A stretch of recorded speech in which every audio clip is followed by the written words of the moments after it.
with Sean Andrews, the coach of the Marysville Monarchs. When you talk about Marysville wrestling, Andrews' name is associated with that for a long, long time.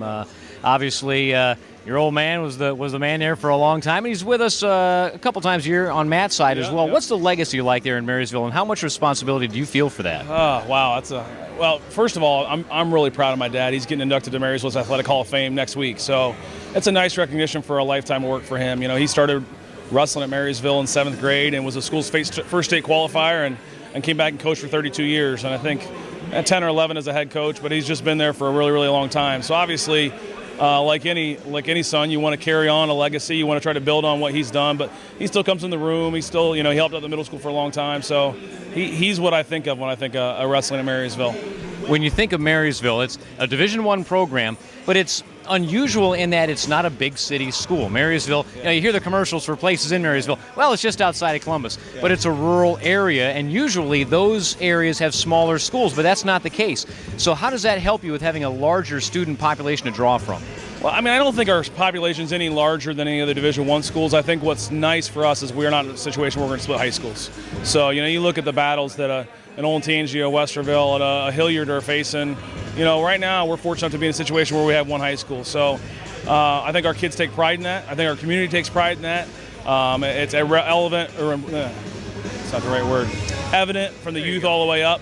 We got 100 and some kids in the youth program, and so I think it's something that our community, our kids take pride in. Now, you had a state champ last year. Taylor Romani had lost a couple of different times to the guy that he wound up beating in the finals. And they worked out together. They knew each other very, very well. How satisfying was it for you to see him get over the hump in the match that mattered most? Well, I think for us, you want all of your kids to reach their potential. And I thought for a couple of years that Taylor was a state champion potential. I think he was good enough to win it.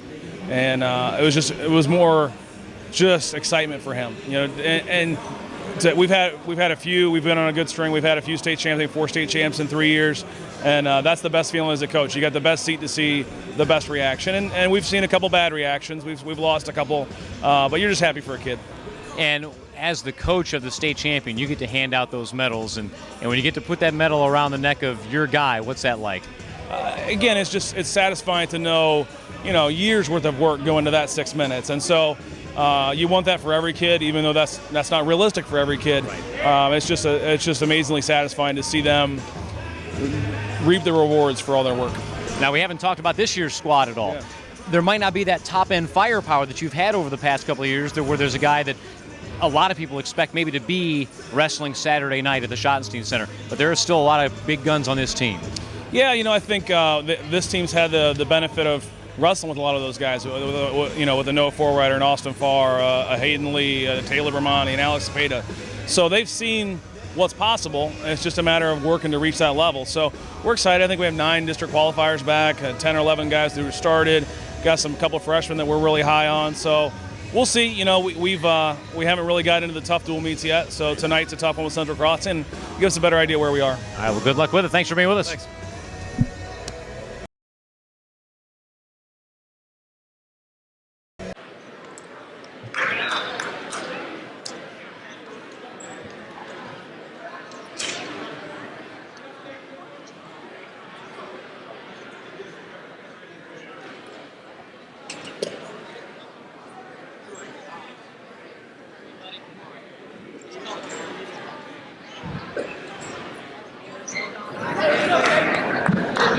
All right, we are ready to go here. Marysville against Central Crossing here at Hilliard Davidson High School, and we start at 132 pounds. Jaden Maddox for Central Crossing in the gray singlet, Marysville in the black. Walker Hurd, the freshman, an OAC champ. Freshman won a junior high state championship last year. Jaden Maddox won a couple of his own.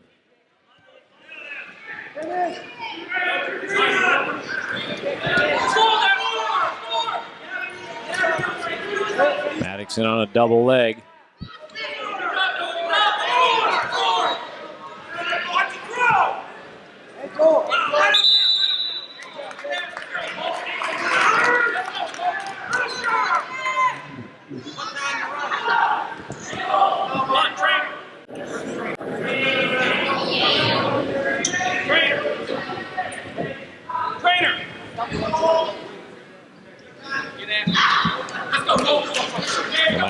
blood there, something from one of them.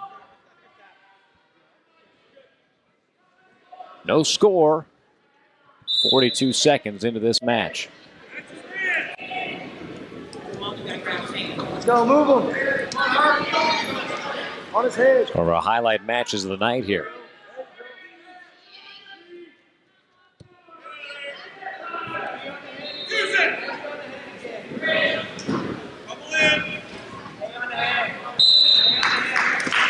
After the shot to the outside, and Hurd doing a very nice job keeping in position. We saw earlier today Jaden Maddox wrestling another strong opponent in Demetrios Monroe. And Monroe really pushed the action, but Maddox was able to impose his will whenever he wanted, really, in that match. Hurd here trying to scooch the hips in. There you go. Go to his head. Scramble situation here. Hurd trying to roll through. He's got that leg, but he's going to wind up stuck on his back. 2 points to takedown. And Maddox has the advantage, 2-0. Jeff Wu, our referee for this dual meet.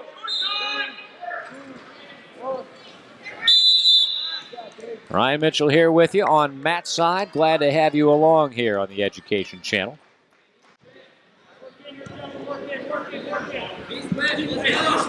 Now, wrestling on the left with Hilliard Davidson, Ryan DeSanti, and for wrestling, Pitro. Looks like Maddox had those shoelaces come untucked a little bit. He's got choice. He'll begin down in the second period. Hit the corner. Quickly catches that leg, and we'll see what Hurd can do to avoid being reversed here. Maddox pressuring in, and this, again, sort of a scramble situation. But Hurd on his hip, and Maddox is going to get the reversal and go up 4-0, looking for a tilt for back points here.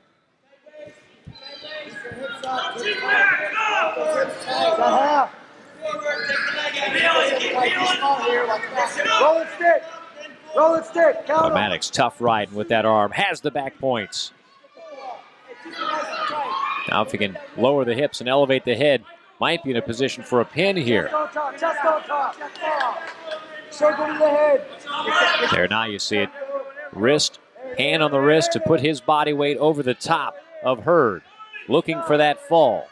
Minute to go here. Plenty of time to work it. Wu looking for the shoulders.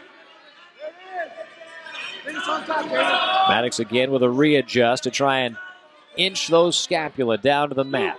Now he's going to turn that into a half. That's deep. Looking for the fall. Nearly has it. Come on. And there it is.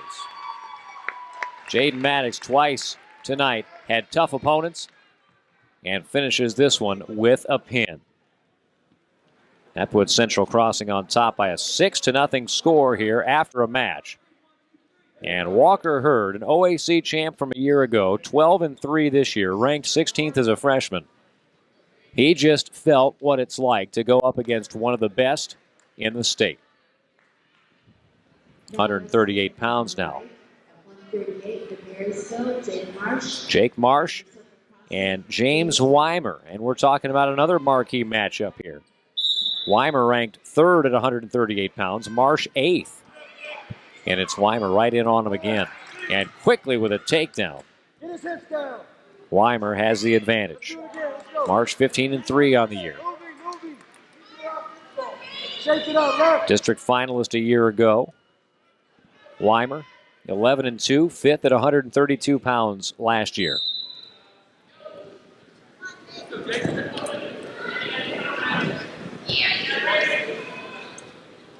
One of three Crossing Comets with a legit chance at state finalist potential. After the quick escape, 2-1 is the score. Leg back.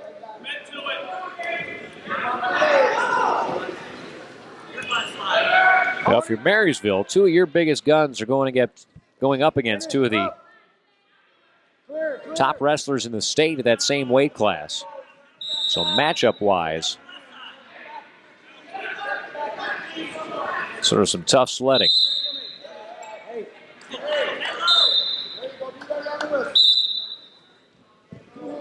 On his head. Get on his head. Marsh, just a sophomore. Took a low shot, but quick feet from Wymer.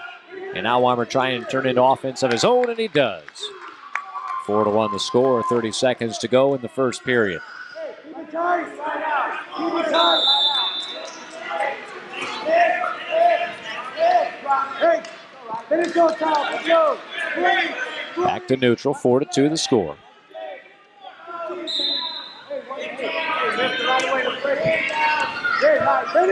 I see from Wymer. Good kickback from Marsh.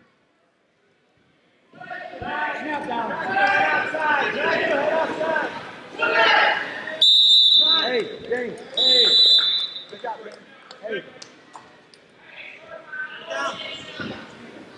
First period is over. The choice for Marsh is bottom.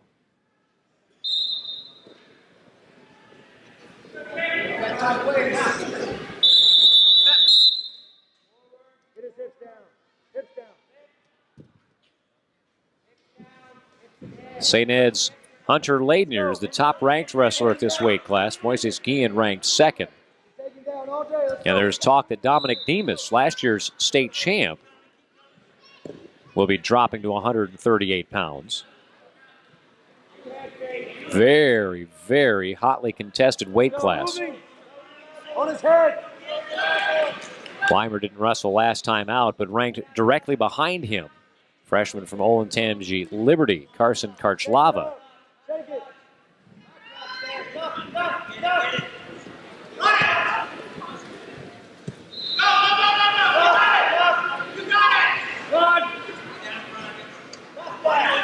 Four 4-3 score. 2 takedowns for Wymer. 2 escapes for Marsh. Take him down all day. Let's go. Take him down. Punch your shot. 1 minute hard. Let's go. 1 minute. Wrap up. Wrap up. Marsh in on a shot here. Trying to turn the corner. Wymer, to that point, did a good job tying up the hands. Marsh here looks to score near the out of bounds, and he does. Takedown.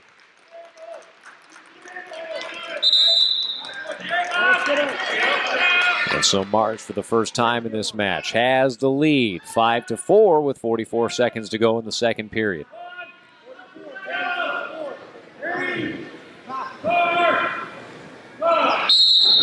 Put up, put up.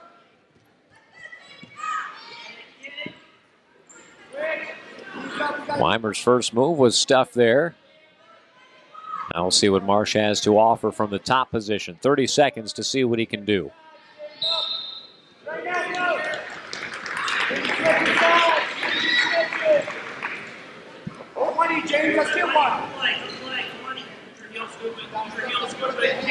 Down to 15 now on the clock.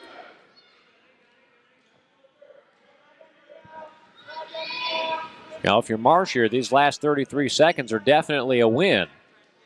Keeping the advantage going into the third period. Now, it's going to be Wymer's choice.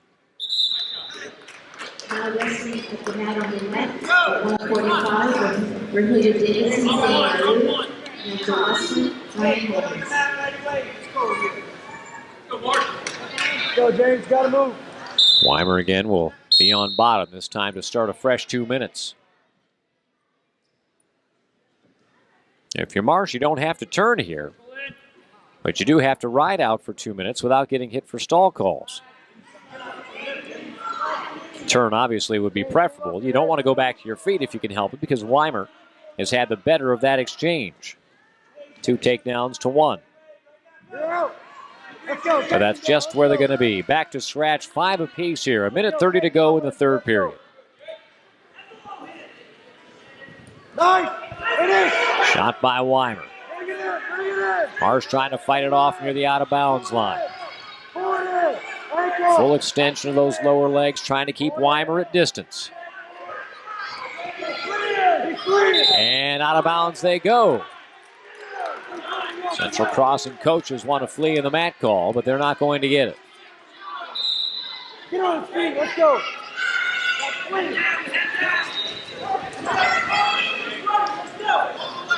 Gotta be your shot. 1 minute. Gotta be your shot. 1 minute left in the period. Wymer, the senior. Marsh, a sophomore. Wymer in on the shot, but stalled. Marsh looking to turn the corner here. He's got his elbow buried deep underneath.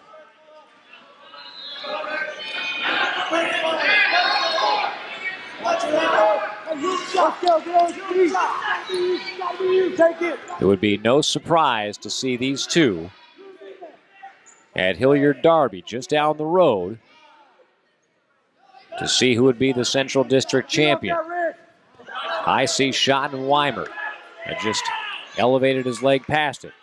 Now another low shot by Marsh. Wymer trying to turn the corner. 13 seconds on the clock. 2 points for Wymer. And that's going to be a controversial call because Marsh still has the leg elevated past his head. And the Marysville coaches now very unhappy at the call. Jeff Wu explaining his criteria to Sean Andrews, and he can explain till the cows come home. But he's not going to satisfy Sean Andrews. 7-5 is going to be the final score, a win for James Wymer. I'm not sure I like the call either, but Jeff Wu had a better look at it than I did.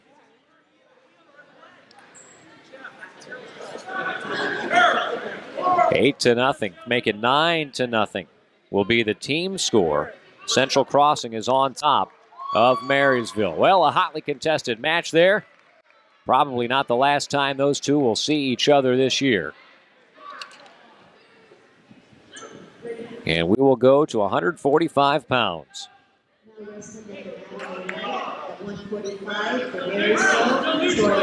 Troy Messer for the Monarchs. Derek Warzoff for the Comets. Marysville again in the black singlet. Central Crossing in the gray and white and blue. Nice. Messer twice a district qualifier. Only has 2 matches under his belt this year. He's won them both. Warzoff 11-7 on the year. Watch your legs. Watch your legs.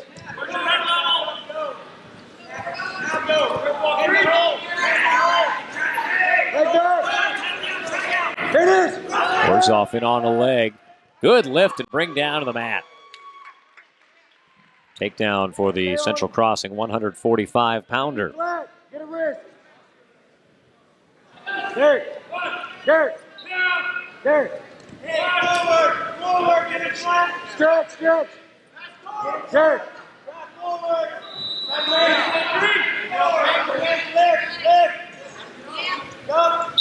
Hey. And out of bounds they go, 1:09 on the clock. Glad to have you along here from Matt's side. Ryan Mitchell with you. Reagan Mitchell running the camera.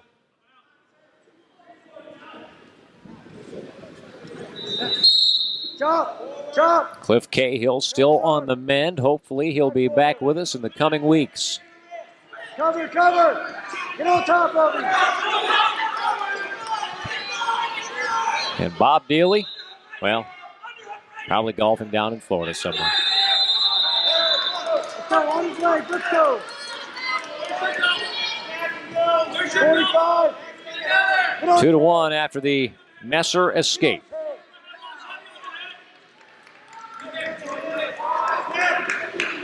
Snap, move.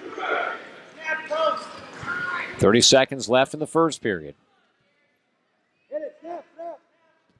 Do it. There. Gotta get behind him. Go. Warzoff has scored once, went for a knee tap. Messer nearly was able to get the angle. Hey, there. Snap, go behind. Snap, go behind.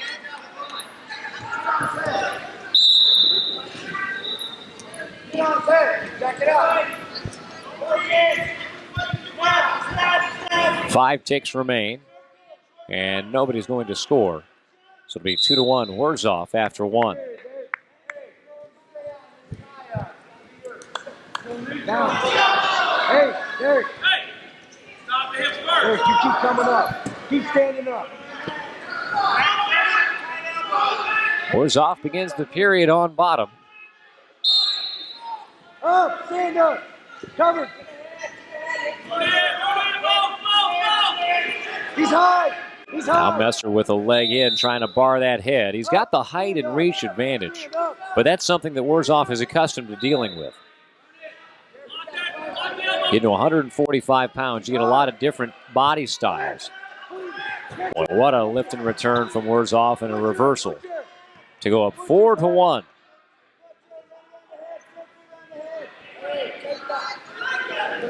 You gotta keep him down. Chop, chop. Forward. Minute 20 to go here. Warzoff looking for that cradle before Messer got to his feet, but Messer cannot get free. Hey, there.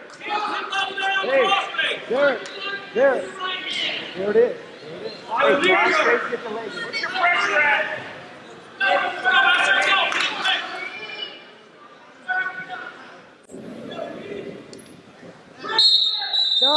Back to action as the clock is now under Nice. a minute 10 to go here in the second.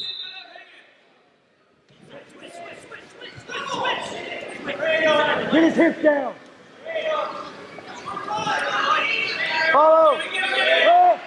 Well, the switch began the escape there for Messer. He started the switch, Messer followed, but couldn't quite get all the way around. And that allowed the hips to clear far enough. Messer back to his feet within a takedown. 4-2 score. 35 seconds left in the second period. High crotch. High crotch off that hook. Go get it. Snap his head down. Let's go. Get in there and get it. 25. Finish on top. Let's go. Snap. Go get it, Derek. You score. You score. Ankle. Marysville. Well, there's going to be a takedown for Warzoff. Nicely done. Good change of directions. Good drive across.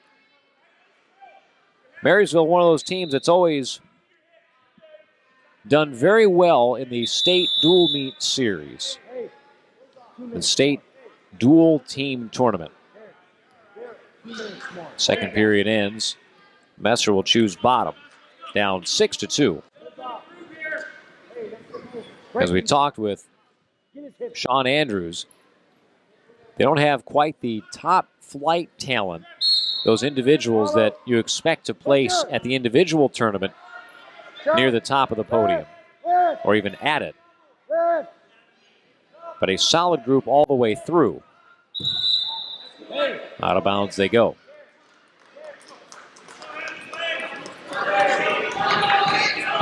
Central Crossing, in contrast, has had trouble in dual meets over the past few years just because despite having a lot of top-tier individuals, they haven't been able to fill all the spots in the lineup. Every hole in your lineup is a potential 12-point swing if you had a guy in there that could get you a pin. Instead, you're giving up 6 points with every forfeit. Warzoff has been completely in control from neutral in this match. He's up 8-3.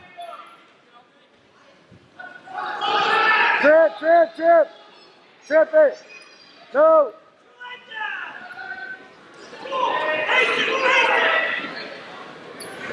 Off the waist. And they're going to give an escape to Messer to make it 8-4. Snap and go. There it is, score. Leg back.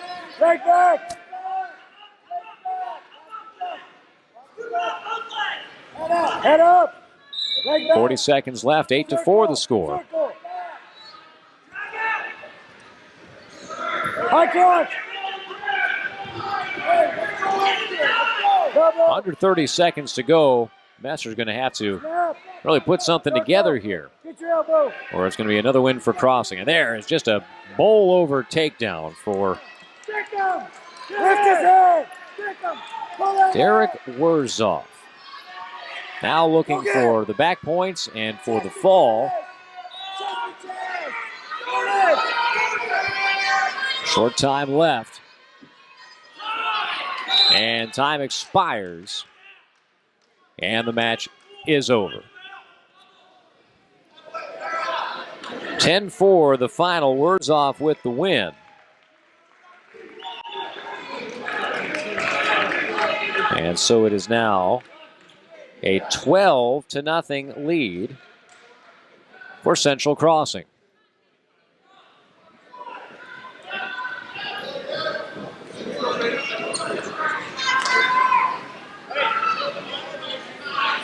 Takes us to 152 pounds. Tyler Bates and Brandon Fields due up.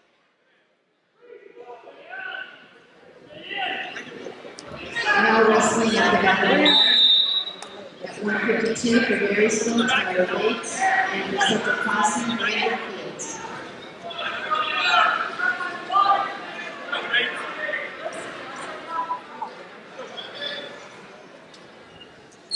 Excuse me, after the back points, that was a major decision. And so it's 13-0.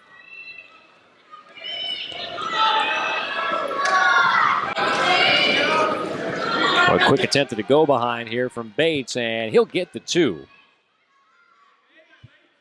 Bates, the sophomore, 10-8 on the year. Fields, a junior.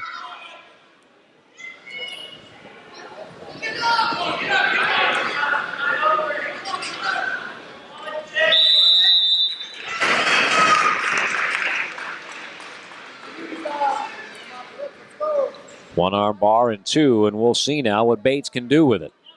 He's got all the time in the world. Now a matter of picking a side, getting to it, and getting on your toes. Well, he's picked the side. Now running with a single arm bar and the bar on the wrist. That might even be better. Now you've only got one choice. Get out to the side and go, but his hips are too high. Now he may be able to settle there and get some back points. And he will. I'd rather see farther down in the chest as he is now. Looking for the fall. And he's got it. Tyler Bates gets Marysville on the board with a pin here in the first period. 13-6 is the lead for the Comets as we go to 160 pounds.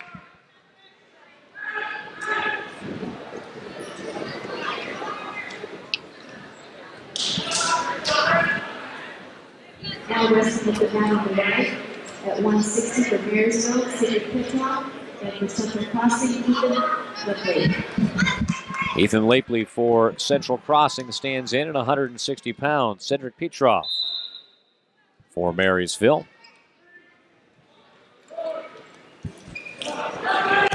Leapley 13-7 on the year. Boy, and some upper body work here is going to come out on top. Petrov. He's got the takedown. He's got back points. And if that continues to turn in toward the mat, he's got a shot at a pin here. Because Leapley is on his back. And now Leapley gets that head out of bounds, and he'll free his arm finally, but a 5-point move for Cedric Petrov right from the beginning.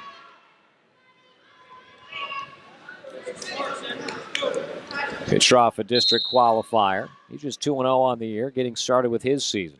A senior. Boy, he wanted that standing cradle, but instead, he winds up on his back. And how about that? All knotted up at 5 apiece. And it's Leapley now looking for the fall. And just like before, there's plenty of time, but this time, Petrov is right smack in the middle of the wrestling mat.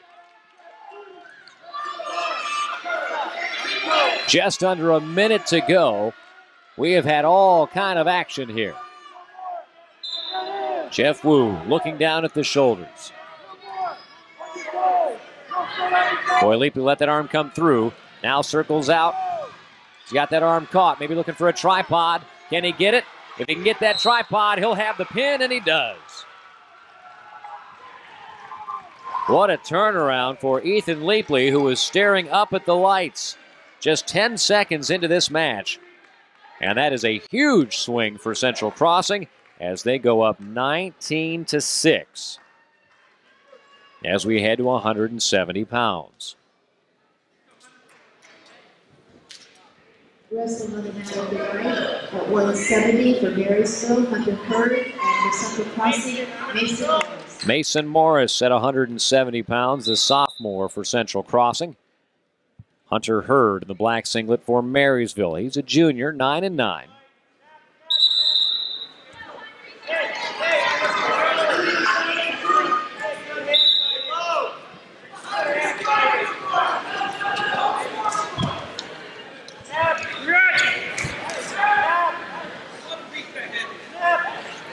Morris 4-8 on the season. Got a big win for Crossing in their duel against Hilliard Davidson. Every win was a big win because had any of those wins turned into losses, Davidson wins that duel. Takedown for Hurd.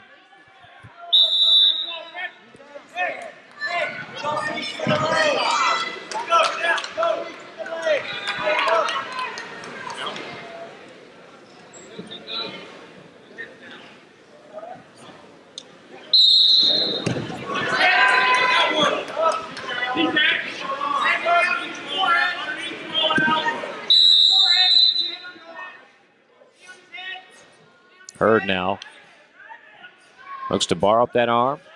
At least for right now, he's got Morris's left arm pinned across his body, across the kidneys. Trying to secure it for the turn that he wants. If he can reach under that far side and catch it, he'll have an awful nice package, but right now, couldn't secure the grip that he wanted.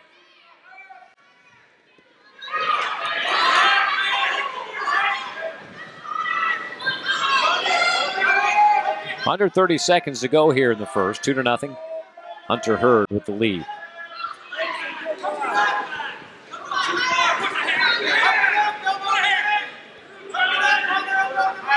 A couple of spots here coming up for Marysville where they have the advantage in the ranking, so this would be a big match in terms of the team score for the Monarchs.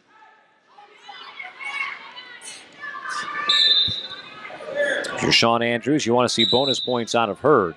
Jamie Ramirez would love to see Mason Morris win this match, but if nothing else, to keep it close.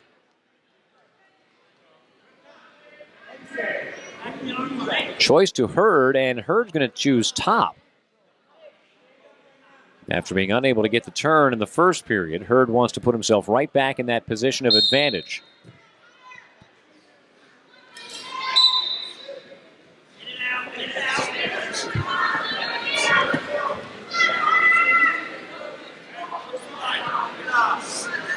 And again, pinning the arm across the kidneys.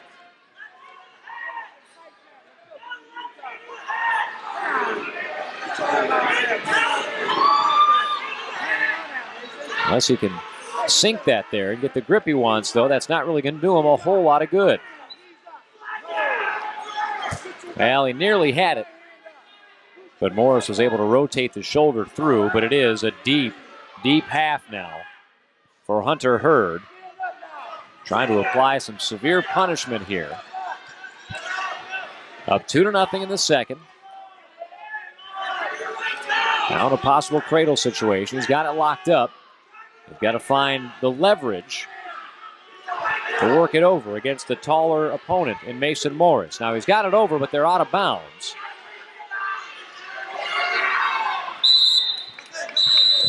Can't get the back points in high school when the opponent's shoulders are out of bounds. You can't get a pin in high school when your opponent's shoulders are out of bounds. No longer the case in the college game. If you expose your opponent's back while supporting points are still in bounds, you can get back points.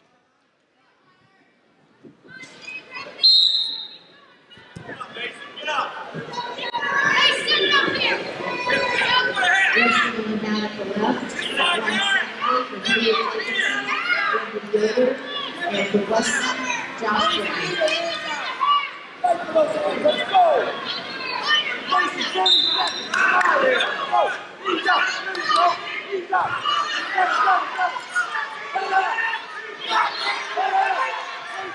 Well, this time it looks like it might work for him. Now, that's going to be potentially dangerous. Yes, indeed. There's the stoppage.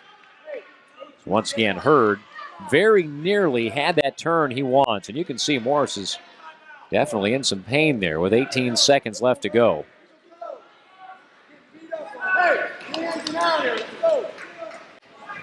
Even if that doesn't result in a turn, boy, the toll that takes on the shoulder of Morris really make things difficult for him going forward in this match. Now, Hunter Hurd chose top to begin this period. Did not get any points out of it.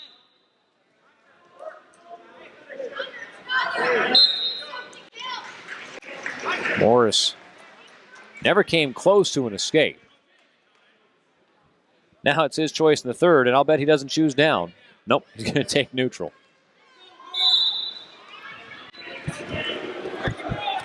But he's going to wind up down anyway. That's what a ride like that will do. It just takes the starch right out of your socks, and even if you're mentally game to go after it, the body just can't really cooperate. So a quick takedown here for Hurd, and right back where they were once again, trying to get that arm pressed across the back.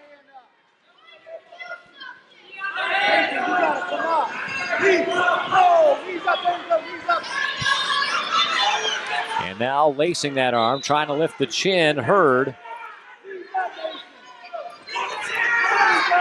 might be better off lifting the chin, as he's going to try to now.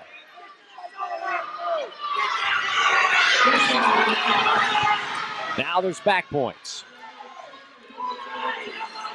Hurd looking for the fall. A long time to go here in the third period. Morris has fought for all he's worth for the last 3 minutes with Morris on top of him.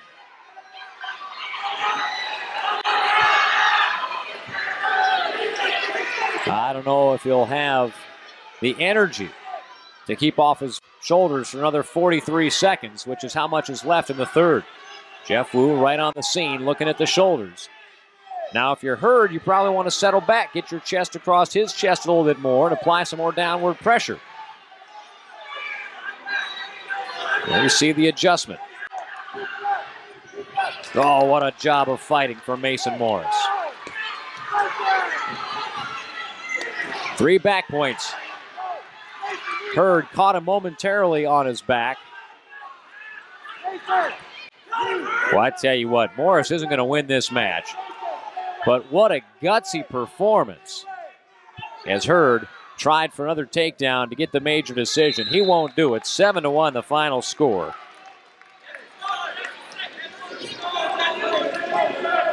(19-9) is the team score. And that is a testament, certainly, to the toughness of Mason Morris. Kid that doesn't have a winning record. But boy, did he show some guts. Here, a forfeit at 182 pounds. Logan Wymer goes out there to take the victory. 19-15 the team score. Heading to 195 pounds, Noah Saterfield, a senior, will take on Luis Bolanos Cruz, a freshman. Cruz for Central Crossing, 2-6 on the year. Saterfield, 17-6. District qualifier from a year ago, ranked 16th. This is where Marysville is going to look for a lot of bonus points.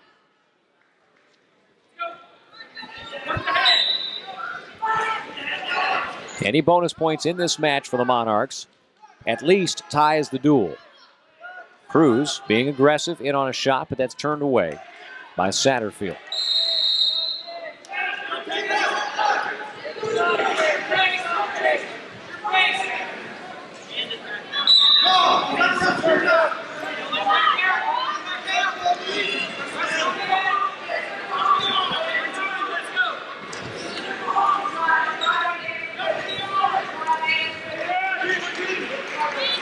Cruz in the stall warning here. Saterfield with his toes in bounds, but the knees hitting out is going to force a stoppage, and they go back to the center, still neutral.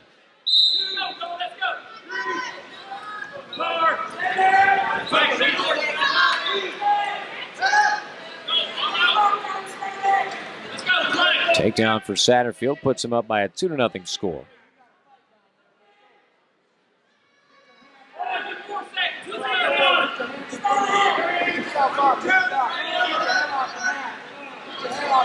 .45 to go in the first period. Saterfield looking for the turn.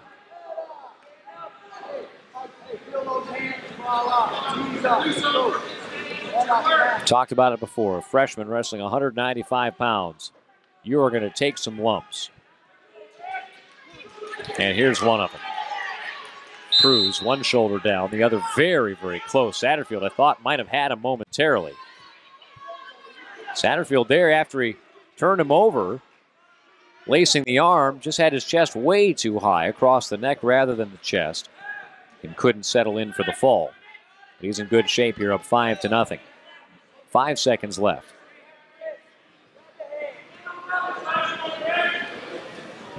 That's the end of the first period.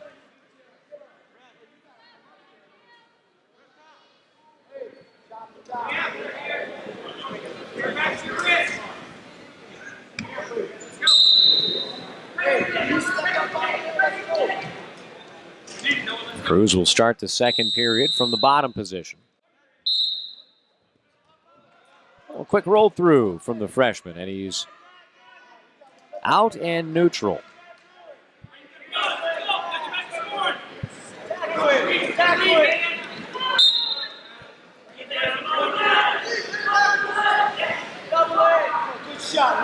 Five to 1 the score. Noah Saterfield on top. Boy, had that head crunch down. Couldn't quite get the far ankle, but now he's going to score a takedown with a quick go behind after he had Cruz flattened out on the mat.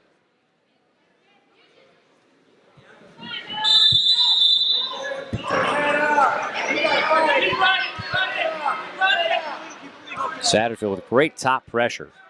Can he get out to the side for the half? Yes. He's got some back points.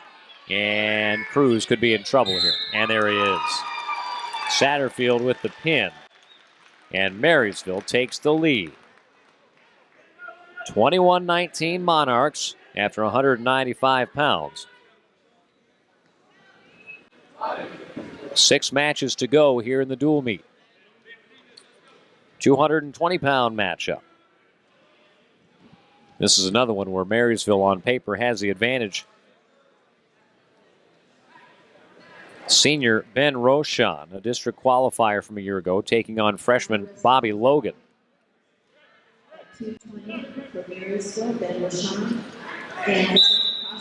Roshan 11-7, Logan 4-8.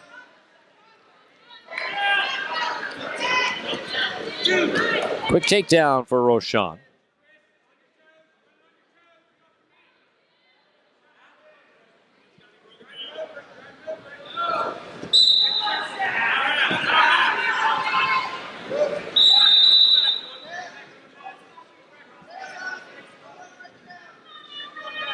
Roshan looked like he wanted to ride some legs. Not something you see every day from the 220-pound set.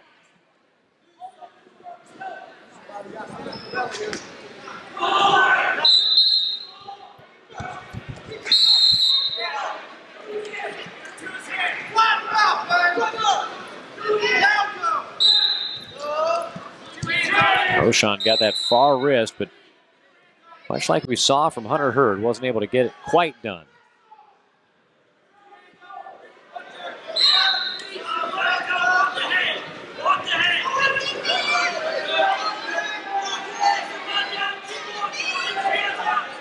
No back points yet with a minute to go.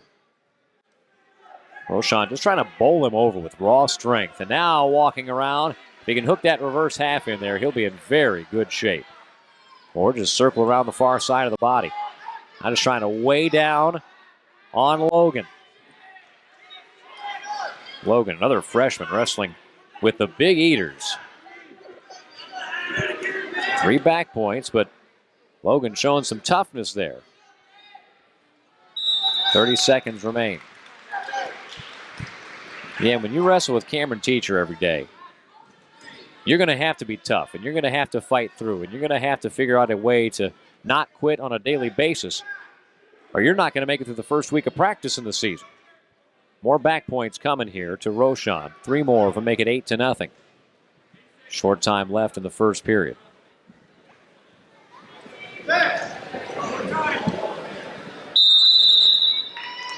Now that's the end of the first.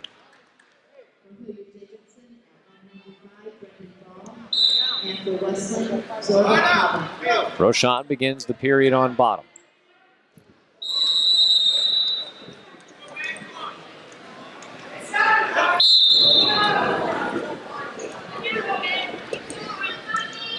Roshan easily to his feet. You can just see the difference between the body maturity, the strength of these two wrestlers.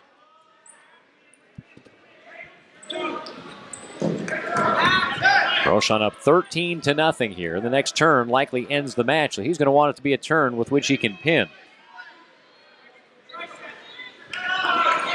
Excuse me, 11-0. So he could get a turn without it being a tech fall. Well, that's a good turn for a pin. And that's it.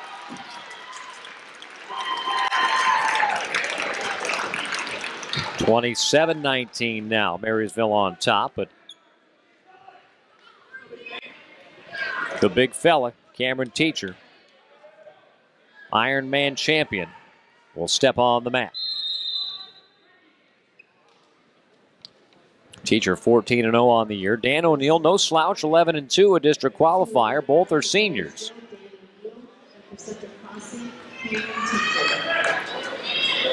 Teacher doesn't wrestle a traditional heavyweight style. He'll shoot, he'll dance, he'll move. He's got a quick outside shot here and looking to make quick work of Dan O'Neill. He's got a takedown and back points, and only 12 seconds are gone on the clock. Teacher looking to pin here. Boy, he's likely going to get it here after stepping across the body, shoulders to the mat. Not quite enough for Jeff Wu. Boy, look at him move. So light on his feet. O'Neill fighting and fighting and fighting.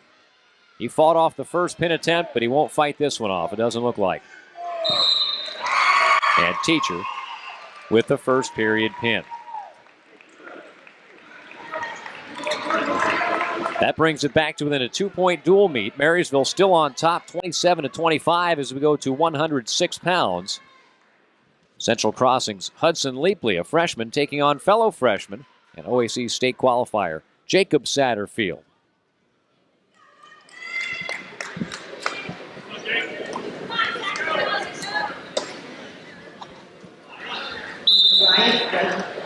Wrestling for Marysville 106, Jacob Saterfield, and for Central Crossing, Hudson Leapley. Saterfield 10-6 on the season. Neither of these freshmen ranked at 106 pounds.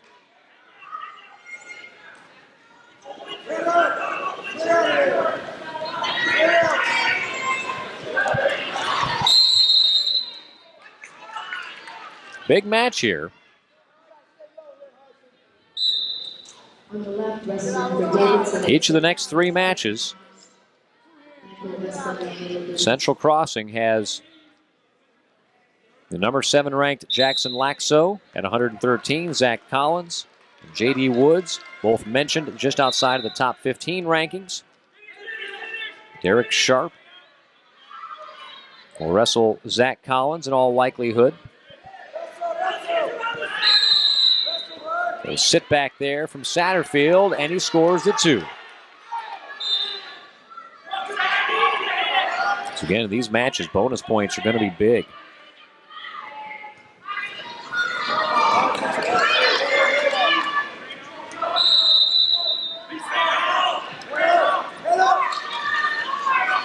Cradle here for Saterfield if he can sit it back. He's able to get Leapley down to the mat. 30 seconds to work with here, so you don't have to rush. Now he's got Leapley flat. Leapley doesn't let that last very long. Now goes to work on trying to break the hands. Well, that side cradle, you hang on to it too long, you let your opponent adjust. You also get in a situation where you might get a potentially dangerous on the way that knee is bending. If you're Saterfield here, you got to find a way to get those hips through. And there's a stalemate call with one man having a cradle. Very unusual. 3 seconds left in the period. Saterfield obviously would try and ride this out.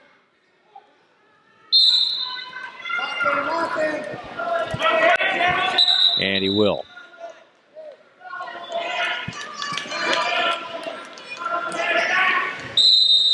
The choice belongs to Central Crossing here.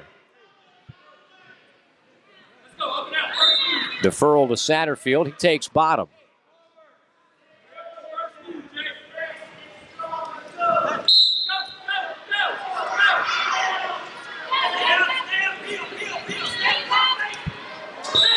Little chin rip. Saterfield has the reversal, now steps over. He's getting some back points to go with it. Leapley's going to have to keep those shoulders up. 6 points here is huge for Marysville. Oh, Jeff Wu raised the hand to call the pin, didn't do it. For a referee, that's discipline. When you think it's there, and by the time you go to make the call, it's not anymore, and you can stop yourself in mid-move, that's a gutsy move. Now again, that side cradle, and that's a dangerous pullover from Saterfield. Especially being up 7-0. When you kick yourself over like that and expose your back, you put yourself in a very dangerous situation. And he didn't get any back points out of it. So that was a lot of risk and no reward.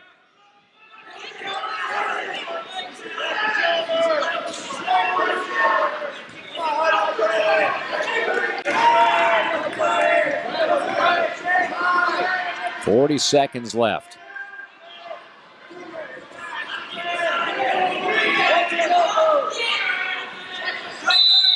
There's the stoppage for potentially dangerous.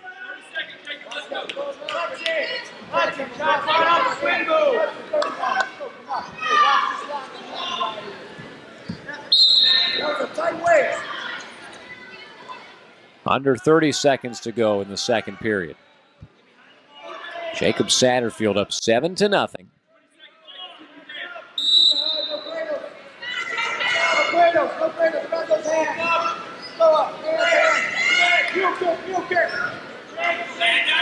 Ten seconds left on the clock. Saterfield looking busy here as the clock ticks down, just making sure to avoid any stall calls. There's the end of the period.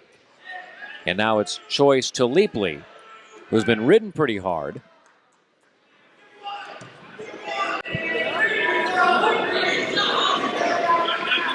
Situation here where you are 1 point away from bonus points if you're Jacob Saterfield.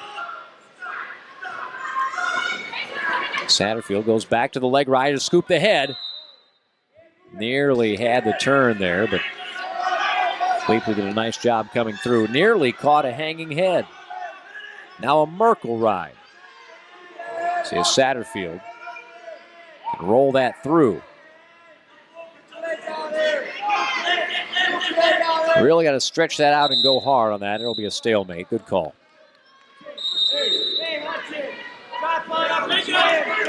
3 matches to go after this. Marysville currently has a 2-point lead in the duel. Saterfield will give the uncontested escape. 7-1 is the score. Satterfield's had the better of the matchup on their feet, although there hasn't been a whole lot of time spent on feet. If there were riding time here, Saterfield would have it locked in spades. Boy, nearly got stuck on that barrel roll, but now he's going to put Leapley into some danger. Takedown and back points. 2 of them. So a 2-2 move, make it 11-1. That's major decision territory for Saterfield. He's got just under a minute to go to try and make it even more.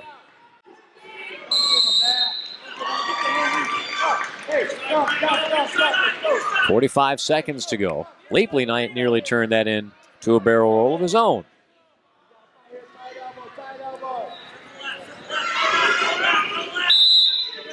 Another stalemate.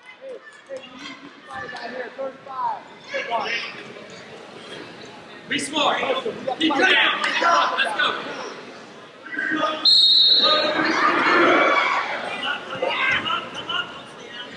Head up.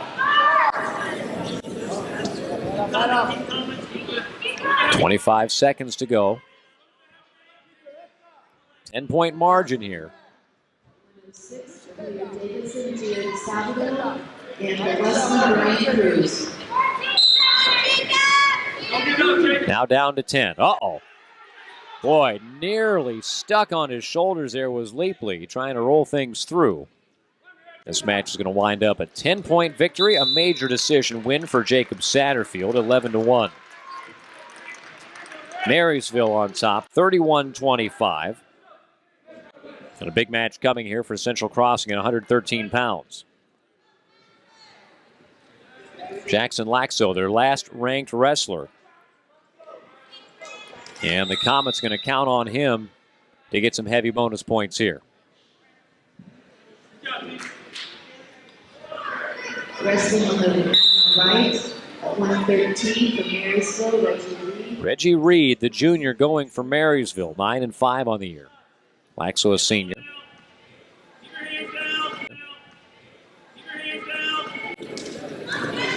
Catch it! Catch it! Laxo had that single leg, wanted to hold on for the barrel roll, couldn't keep the arm quite tight enough. Now wants to step through on that Turk. Couldn't get that one to go.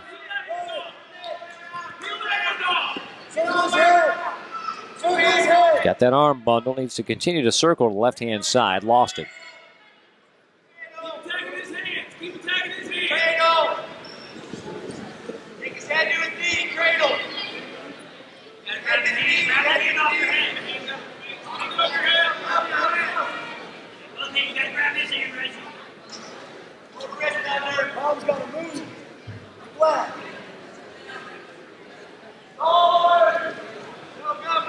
Get down there. Go down there. Keep working the hand. Pino. Boy, Laxo with a nice roll through. Got a 1 count, but no 2. Go get it, Jax. Go get it. Scoop. Scoop it. Get it back, scoop.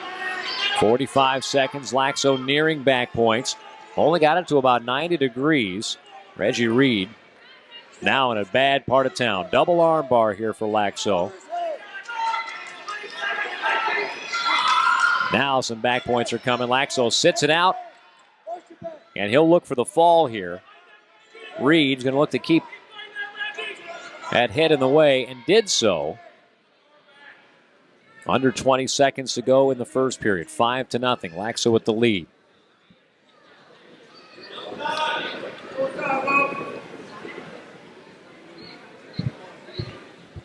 Short time in the period. He's gotta move down there. First period comes to an end. Laxo with a 5-0 lead, and the choice to Reid. He'll take top.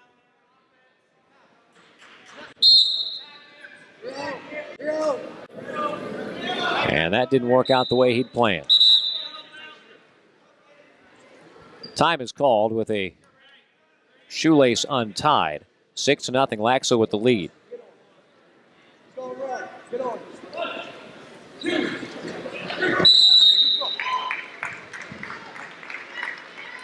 Uncontested escape, Laxo. Or excuse me, Laxo got the escape rather, so they're neutral.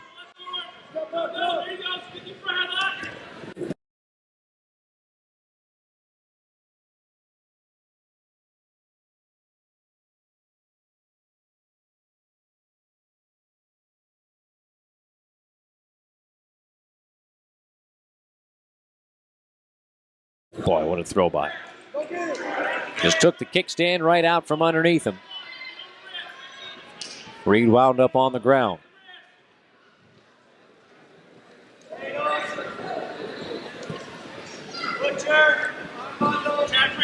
Wrestling with the man on the left at 113 for Hilliard Davidson. 8-0, Laxo on top. If he can get the pin here against Reid, that would even this match up with 2 matches to go.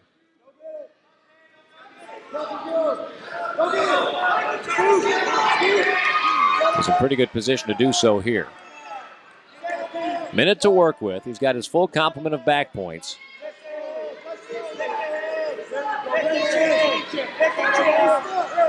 Now Reid fighting, but I don't know how much room he's got to work with in there. Pull that head up. Pull that head up. There it is. And left shoulder for Reid, still staying just off the mat.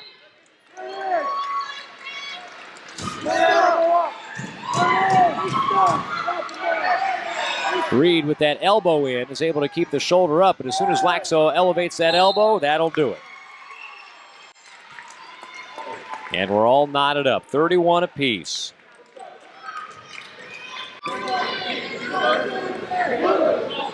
Big match here.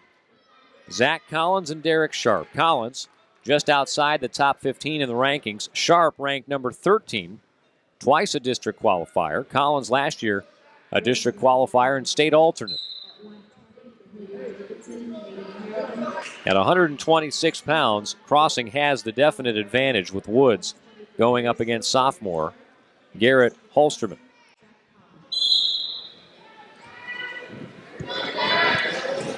So if you're Sharp, you want to win this match, but you also want to win it in dominating fashion with bonus points.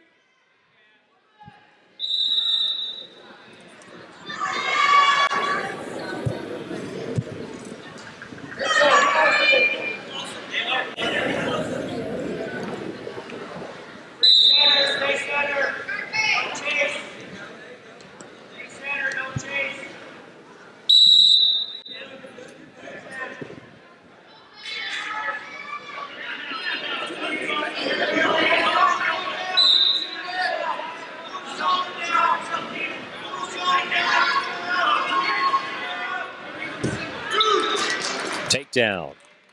Sharp on top, 2-0.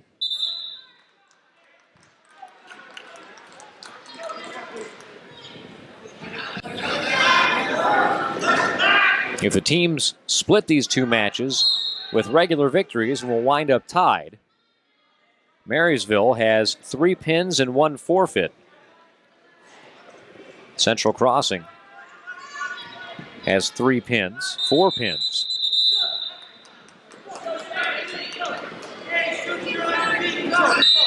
We're going to give the escape here.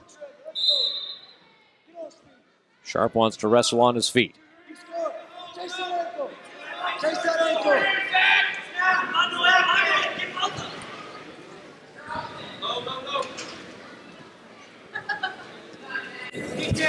Like that. Sharp in deep again.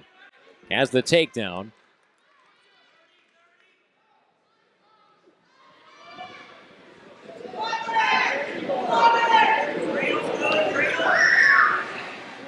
Now up 4-1 with 20 seconds remaining here in the period.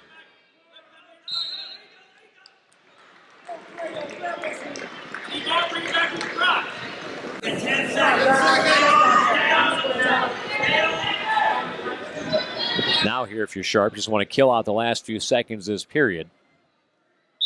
And he does. 4-1 the score.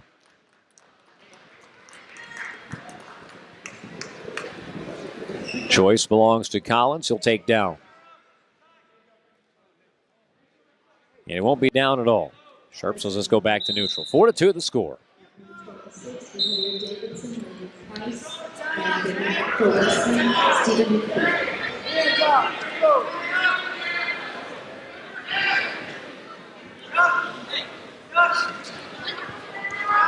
Tough to get to a lot of bonus points if you're just going to be on a take him down, let him up basis. Oh, almost had the takedown, just needed to bring him back down to the mat, but Collins did a nice job getting the hips back away, realizing very quickly that he was in a bad position.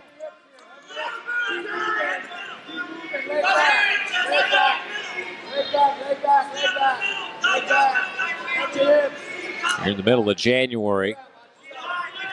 This is that part of the wrestling season where you've been practicing an awful lot. Some teams now here in Central Ohio in the OCC into the dual season. There's a takedown for Sharp, and some back points are going to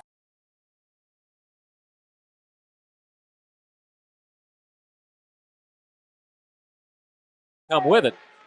At least 2 of them.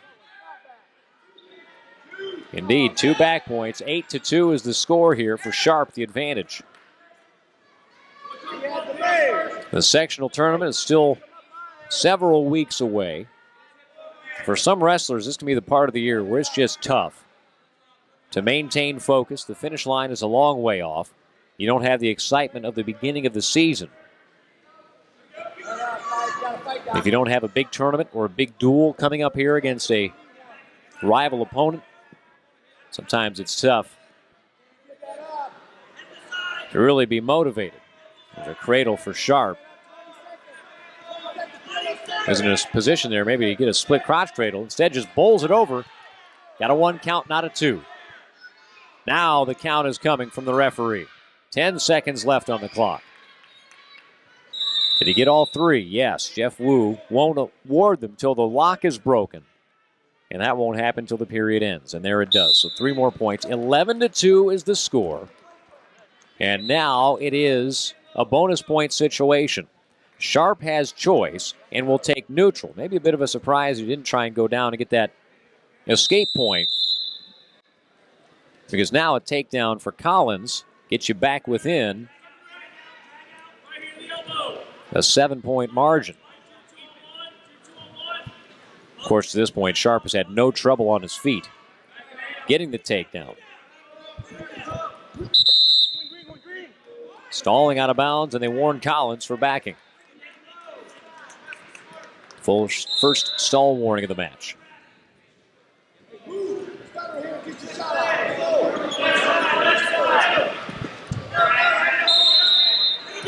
Breathe down to it. Don't let it out.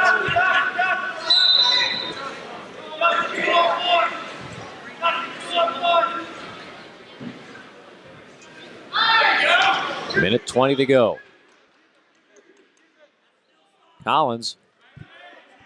Better move is going to get called again for stalling. On that 2-on-1, he's had the head buried in there. They're out of bounds. Minute 10 to go.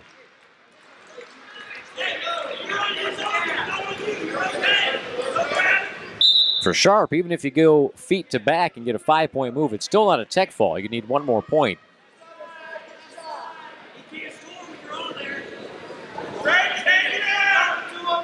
Sharp now to the Russian. Again, Collins blocking with the head, trying to keep Sharp away.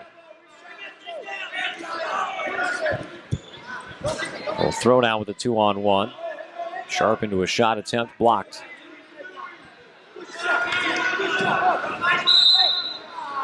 And they're out of bounds. Everything's there.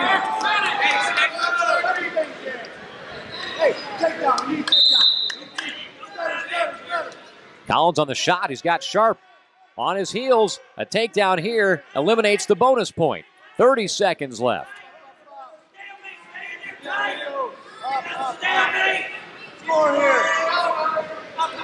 Collins keeps trying to work toward that takedown. 20 seconds remain, and there's the stalemate call.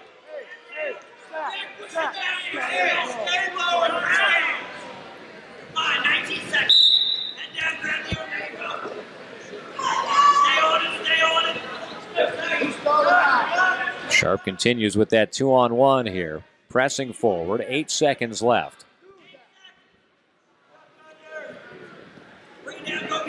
2 seconds, 1, and an 11-2 win for Derek Sharp. Marysville takes the lead. 35-31, and it'll come down to the 126-pound match. J.D. Woods, a senior. 6th last year at the district tournament. Garrett Hosterman, 6th last year at districts. 7-4 on the year. He's a sophomore, unranked. If there are no bonus points in this match, regardless of who wins, Marysville will get the duel.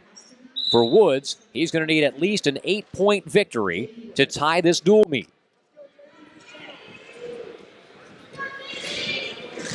Good shot.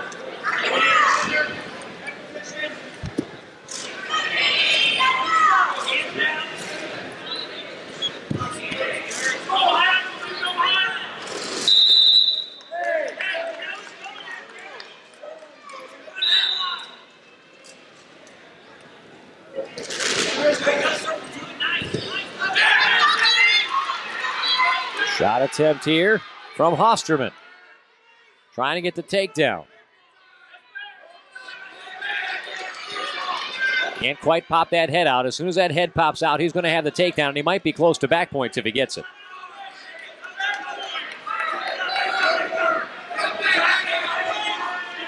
They better keep moving. There's going to be in a stalemate situation, and you don't want to give this up if you're Hosterman.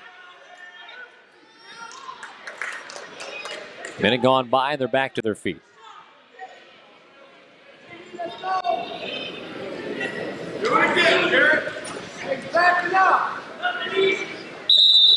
And they're out of bounds.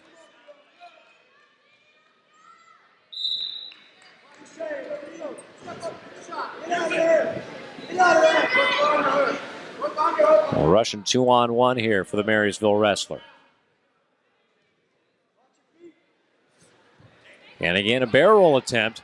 Hosterman again with his head caught underneath and that arm caught. He's really got to jack that left arm out of there, get it free to score his points.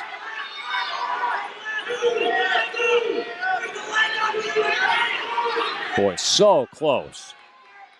Boy, you just grab around the waist there, I guess, and drive in. 10 seconds left in the period.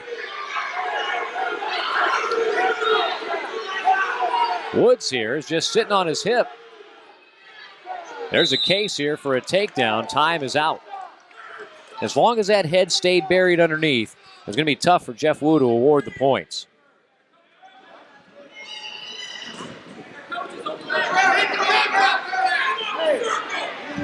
And a choice of top for J.D. Woods here.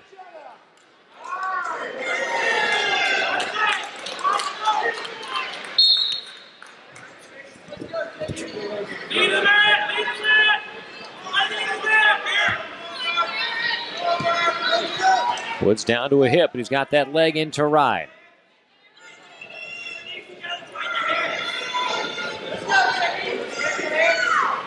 "20 seconds gone in the second period.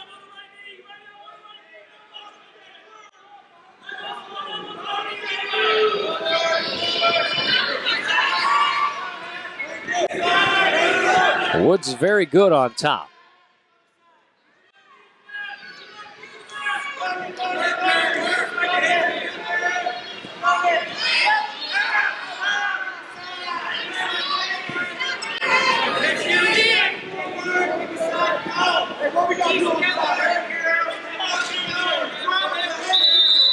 And a stalemate is called.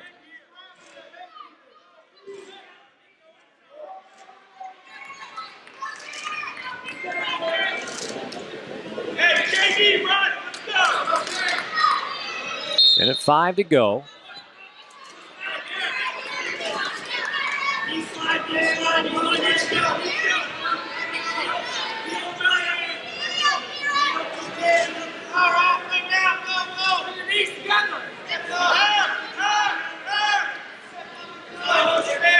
You got a situation here where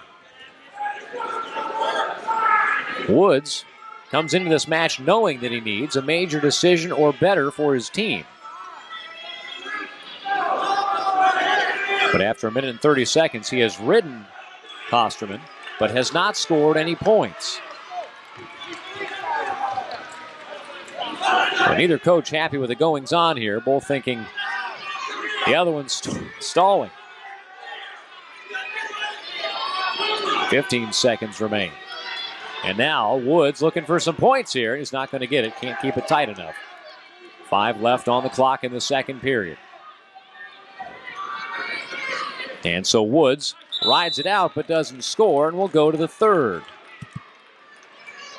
And Garrett Hosterman, who was just saddled, is going to take neutral here in the third period. No score. First time we've had a scoreless match going into the third period.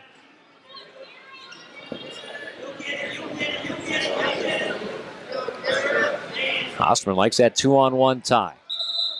And they're out of bounds, back to the middle.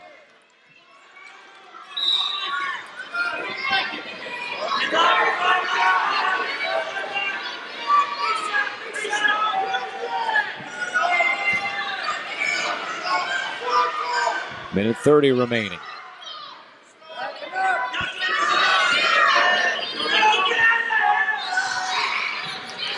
Shot and a near score from Hosterman, but they're out of bounds. He has had the closer scoring attempts from neutral. In fact, twice Hosterman nearly had Woods on his back with a barrel roll, but could not clear his head.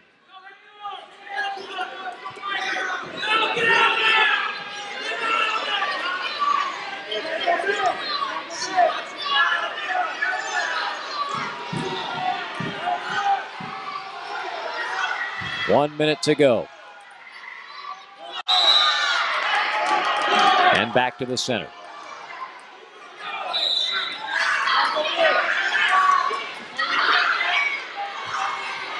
Hosterman again to that 2-on-1. Now caught down on a knee. Woods now with a chance to score.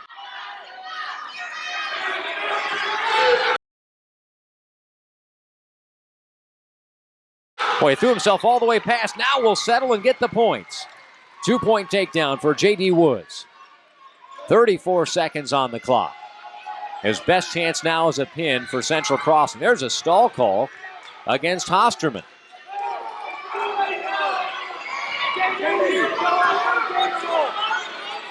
That cost him a point, 3-0.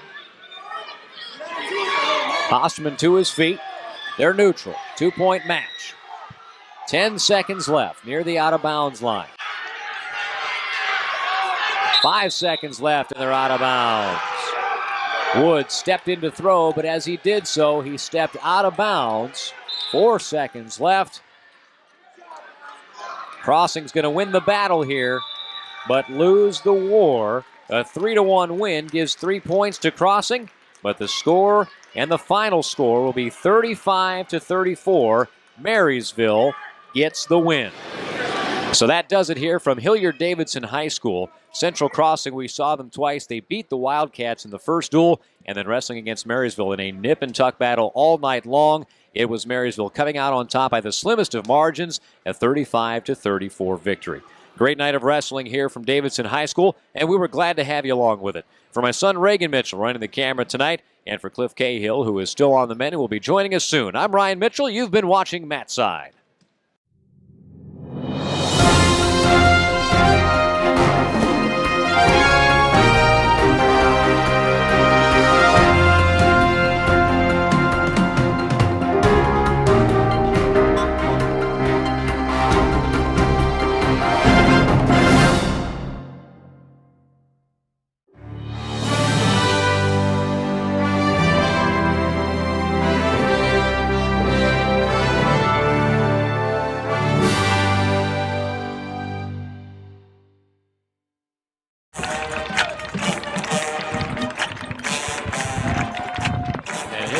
Wrestling Bucks coming home from St. Louis.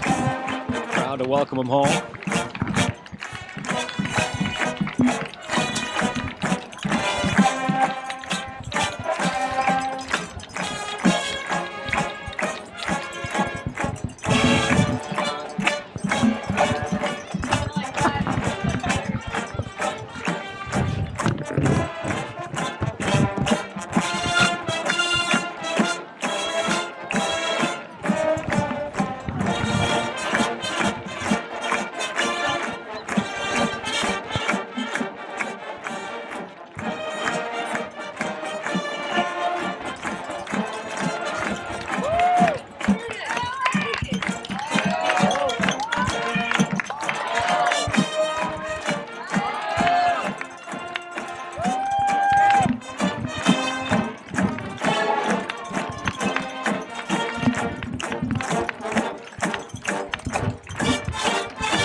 Head coach Tom Ryan just coming home with the national championship, the coach of the year, outstanding wrestler for Logan. We talk about wrestling being unlike a lot of sports. The individual and the team championships are separate things.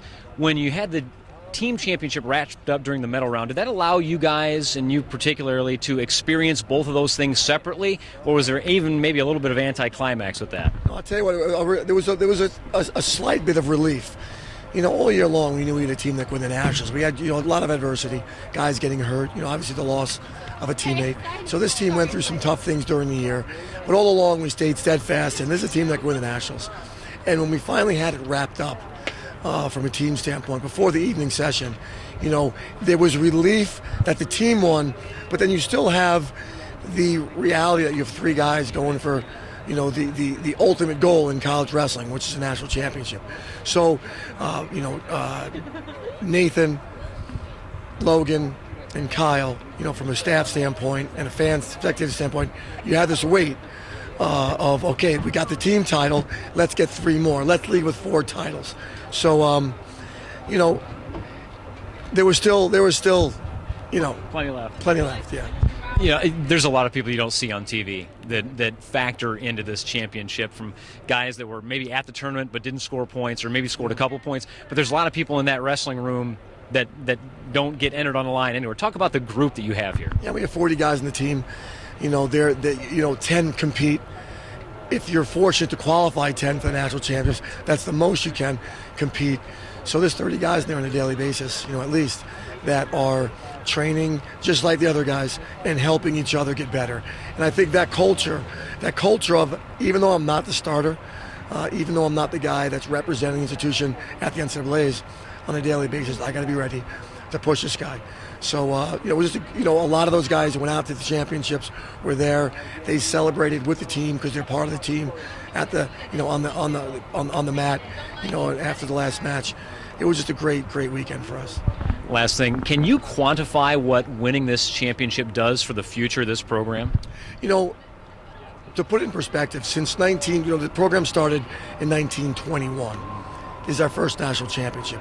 Since 1928, only 11 schools have won the national championship. We're the 12th. Since 1989, only 4 schools have won it. This sport has been dominated by a few schools, and we are now one of the schools that are in a position to continue to win titles.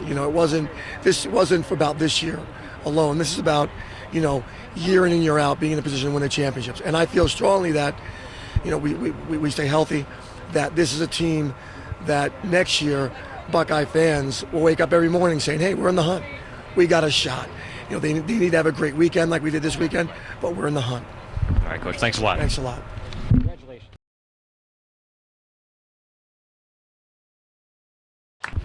All right, we're here with Bo Jordan, 4-time Ohio State champion, and in his redshirt freshman year, 3rd place at the NCAA championship, 2nd in the Big Ten. And we'll start on, it's not exactly a negative note, but something like that. Your first loss in college was in the finals of the Big Ten tournament, but that's at the very end. Your second loss in college put you in an unfamiliar spot in the consolation bracket. So what was it like for you mentally to sort of steel yourself back up to do what you needed to do to go on for 3rd place? It was pretty tough. I've never been in I have in the consolation bracket, but not since, I think, middle school or grade school. So, it was different, and I was pretty tore up after losing the semis, since I was 6 years old. All I wanted to do was win 4 high school state titles and 4 national titles, so it kind of tore me up a bit. But the good thing is I'm surrounded by a lot of great people. I'm blessed here at Ohio State to be surrounded by awesome coaches, friends, family, teammates. It's amazing. They got my head back on straight, and I came back and got 3rd and beat 2 tough guys to do it, and got on a roll and got those team points for us. So there's obviously a great deal of expectation in the wrestling community when you got into college. Did that weigh on you at all, or is that something you're just used to at this point, bearing the Jordan name? There's always high expectations and stuff, no matter where you are or who you are, I think. And sometimes I do feel it, but if you start thinking about that stuff, it's like a pressure cooker. It's gonna tear you apart sometime. So I just try to go out there and let it fly, and just put the best version of myself out there on the mat. there was a chance you would have had to face your cousin Isaiah again in the consolations. The way things played out, that didn't happen. But were you maybe looking forward to the possibility to get another crack at him, or is that something that you'd rather not have to do again? I mean, I was kind of looking forward to it just because, I kind of wanted to challenge wrestling him again. He beat me at Big Tens, and, even though we're cousins, we love each other, it's still competition, So I wanted to maybe another crack at him, have some fun out there, and see what happened. But, it didn't work out that way, and it's just what happened. So the future of this team, obviously, there are 3 freshman captains. This guy's coming in. You lose Logan. You're never going to replace something like that. But what does the future of this team look like to you? I think the future is really bright. We lose like you said, Logan. He's irreplaceable. He's something special. But we got a lot of other guys coming in. A lot of people staying still, and it's going to be awesome. I think the future's really bright. Keeping the flow? For sure.